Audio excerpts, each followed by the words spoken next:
একজন গৃহিণী কিংবা একজন মা যে পরিমাণ শ্রম দিয়ে পুরো পরিবারটাকে সকাল থেকে রাত অব্দি সামলে রাখেন তা পরিমাপ করার কোনো যন্ত্র এখন অব্দি পৃথিবীতে আবিষ্কার হয়নি। খেয়াল করে দেখো, তোমার আমার জীবনে ছুটি মিললেও এই মানুষগুলোর জীবনে কোনো ছুটি মেলে না। একটা ছুটির দিন ছিল, সরকারি ছুটির দিন, তা আমরা আজকে সবাই ছুটি কাটিয়েছি। আমার অফিস বন্ধ ছিল, আমার মেয়ের স্কুল বন্ধ, কিন্তু আমার ওয়াইফ তিন্নি বেগমের কোনো বন্ধ নাই। ছুটির রাতে তিন্নি বেগম মজার মজার কিছু খাবার রান্না করেছে, তার মধ্যে এটা আমার মোস্ট ফেভারিট। তিন্নি বেগম বুটের ডাল দিয়ে, এটা কি খাসির মাংস? ও, এটা তো আমার খুব পছন্দের, আমার মেয়েরও ভীষণ পছন্দের একটা খাবার। রাইট, এবং এই জিনিসটা তিন্নি বেগম বেশ সময় নিয়ে রান্না করেছে, আলহামদুলিল্লাহ। তার সঙ্গে এটা কি আছে? এটা আছে ইলিশ মাছ। ইলিশ মাছ, মানে সারা সপ্তাহ আমরা ওয়েট করি কবে হলিডে আসবে। একটা হলিডে যদি বেশি পেয়ে যায় তাহলে তো আর কথাই নাই, বাঙালির জীবনে তখন আনন্দ, খাওয়া দাওয়া আরো বেড়ে যায়। তার সঙ্গে এইটা আমার জন্য স্পেশালি অল্প একটু এখানে লইটা শুটকি ভুনা আছে, সাথে আছে রুই মাছ। রুই মাছ রুই মাছের একদম দো পেঁয়াজা, বাবা একদম তাকিয়ে আছে। সঙ্গে সুজানার পছন্দের কাঁকরোল ভাজা। এই কাঁকরোল ভাজিটা অনেক পছন্দের।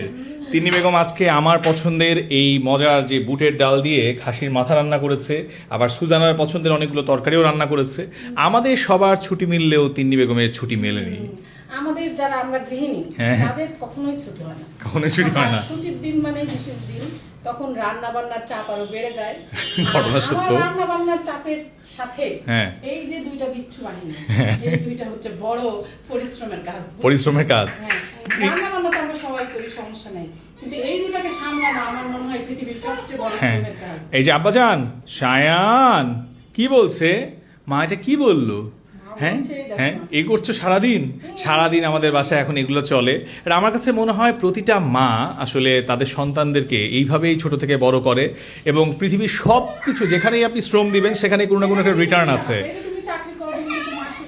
রাইট, মানে যে যেই কাজই করুক না কেন সেখানে একটা রিটার্ন আছে।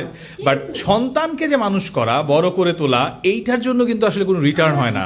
প্রত্যেকটা মায়ের রিটার্ন আশা করে কিন্তু সন্তান বড় হয় না। প্রত্যেকের একটাই এক্সপেকটেশন যে সন্তান যাতে ভালো মানুষ হয়, জীবনে মানুষের মতো মানুষ হয়, আর সাকসেসফুল হয় লাইফে।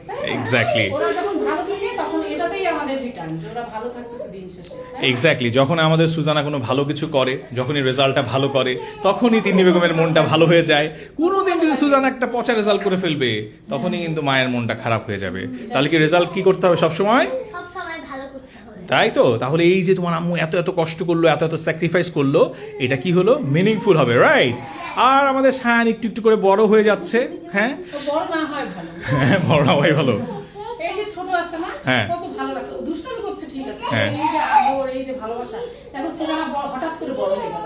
হ্যাঁ, যারা আমাদের ভিডিও নিয়মিত দেখেন তারা কিন্তু সুজানাকে একদম ছোটবেলা থেকে দেখতেছে, চোখের সামনে হুট করে বড় হয়ে গেছে আমাদের সুজানা।